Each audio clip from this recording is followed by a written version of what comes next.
नमस्कार दोस्तों। राहुल गांधी ने सरकार समर्थित मीडिया से सवाल क्या पूछ लिया। गोदी मीडिया के मालिकों ने राहुल गांधी की बात को ही अपने चैनल से गायब कर दिया। राहुल गांधी की ये बाइट दिखाने में सबकी घिघी बन गई। गोदी मीडिया के मालिकों को पसीने आ गए। दोस्तों, आज तक राहुल गांधी ने कभी बीजेपी की किसी नेता के परिवार के बारे में कुछ नहीं कहा था। किसी के लड़के, बच्चे, बहू, बेटी के बारे में कोई पर्सनल कमेंट नहीं किया था। लेकिन पहली बार कीचड़ उछालने वालों को राहुल गांधी ने कीचड़ से ही जवाब दिया है। पहली बार राहुल गांधी ने जैसे को तैसे वाला जवाब दिया है। मोहब्बत की दुकान वाले राहुल गांधी बिल्कुल अग्रेसिव राजनीति के मोड में आ चुके। पूरे मामले को आप ऐसे समझिए कि पहली बार राहुल गांधी ने वंशवाद पर अमित शाह को डायरेक्ट टारगेट कर दिया है, सीधे राजनाथ सिंह को टारगेट कर दिया है। So what does Amit Shah's son do? What is he doing exactly? What does Rajnath Singh's son do? दोस्तों, हुआ ये था कि राहुल गांधी से ये पूछा गया था कि बीजेपी उन पर वंशवाद की राजनीति का आरोप लगाती है। इस सवाल के जवाब में राहुल गांधी ने बीजेपी की कथनी और करनी को एक्सपोज कर दिया। राहुल गांधी ने साफ कह दिया कि आप वंशवाद पर सवाल कर रही हैं, तो जहां तक मुझे पता है कि अमित शाह के बेटे भारतीय क्रिकेट को चलाते हैं। ये सवाल बीजेपी के नेताओं से भी पूछिए कि उनके बच्चे क्या कर रहे हैं।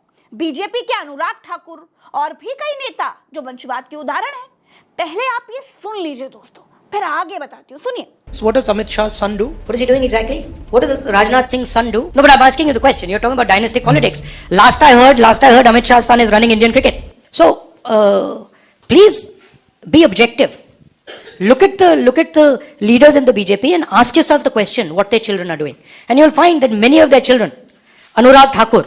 दोस्तों, जैसे ही राहुल गांधी ने बीजेपी का प्रचार करने वाली मीडिया से ये पूछ लिया, सबकी बोलती बंद हो गई।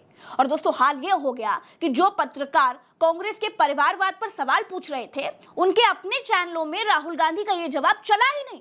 चैनल के मालिकों ने अमित शाह और राजनाथ सिंह पर और अनुराग ठाकुर पर ये राहुल गांधी का जवाब जो दिया, उसे अपने प्राइम टाइम में दिखाने से ही मना कर दिया। किसी गोदी मीडिया के चैनल के प्राइम टाइम में राहुल गांधी की इस बात को दिखाया ही नहीं गया।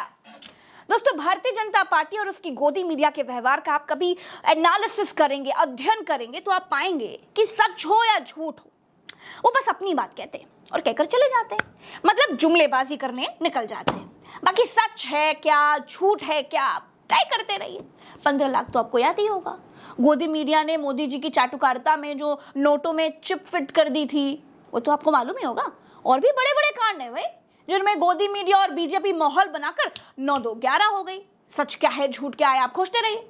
जैसे अमित शाह का सबसे ताजा जुमला, जरा सुनिए। NEET, NIT, IIT, IIIT, IIM, AIIMS और लाइवलीहुड कॉलेज स्पेस में सबसे पहले बनाने का काम भारतीय जनता पार्टी ने किया। आप बताइए दोस्तों, छत्तीसगढ़ में अमित शाह जी बोल रहे हैं कि सबसे पहले इनकी सरकार ने आईआईटी और आईआईएम बनवाए थे। अब इनसे पूछिए कि भाई, पहली बार आपकी पार्टी की सरकार ही बनी 90 के दशक में थी, तो फिर आपने कैसे बनवा दिया होगा जी। लेकिन आप ज्यादा पूछेंगे तो जुमला बता दिया जाएगा। अमित शाह ने संसद में खड़े होकर कहा कि देश को पहला ओबीसी प्रधानमंत्री बीजेपी ने मोदी के रूप में दिया। लेकिन फिर देवेगौड़ा कौन थे? क्या वो पहले ओबीसी पीएम नहीं थे? जब आप ये पूछते तो जवाब नहीं मिलता। मोदी जी के दर्जनों झूठ है। एक ताजा झूठ अभी अभी बोलकर निकल गए थे, जिसके बाद बिहार की जनता ने पूरे दरभंगा में एम्स खोजा, लेकिन मिला ही नहीं। दरभंगा में एम्स का ईंटा तक नहीं रखा गया और भाषण में बता दिया कि मरीजों का इलाज चल रहा है जी। आप ज्यादा पूछेंगे तो मोदी जी मौन हो जाएंगे, फिर वो कुछ बोलेंगे ही नहीं। और अगली बार जब बोलेंगे तो आदतन जुमला ही बोलेंगे। राहुल गांधी ने भारतीय जनता पार्टी की ये टैक्टिक्स पकड़ ली है और इसलिए अब चुप रहने के बजाय राहुल गांधी ने जवाबी हमला करना शुरू कर दिया है। अब कीचड़ का जवाब कीचड़ से देना शुरू कर दिया है। बीजेपी सरकार को राष्ट्रवादी दिखाते हुए पत्रकारों ने राहुल गांधी से इजराइल और फिलिस्तीन युद्ध पर भी सवाल पूछ लिया। लेकिन राहुल गांधी ने साफ कहा कि कांग्रेस हर तरह की हिंसा के खिलाफ है। हम निर्दोष नागरिकों के खिलाफ किसी भी प्रकार की हिंसा का समर्थन नहीं करते। हम हर तरह की हिंसा का विरोध करते हैं, चाहे वो किसी भी तरफ से की जा रही हो। दोस्तों, 5 राज्यों के चुनाव में ना भारतीय जनता पार्टी की हालत बहुत टाइट है।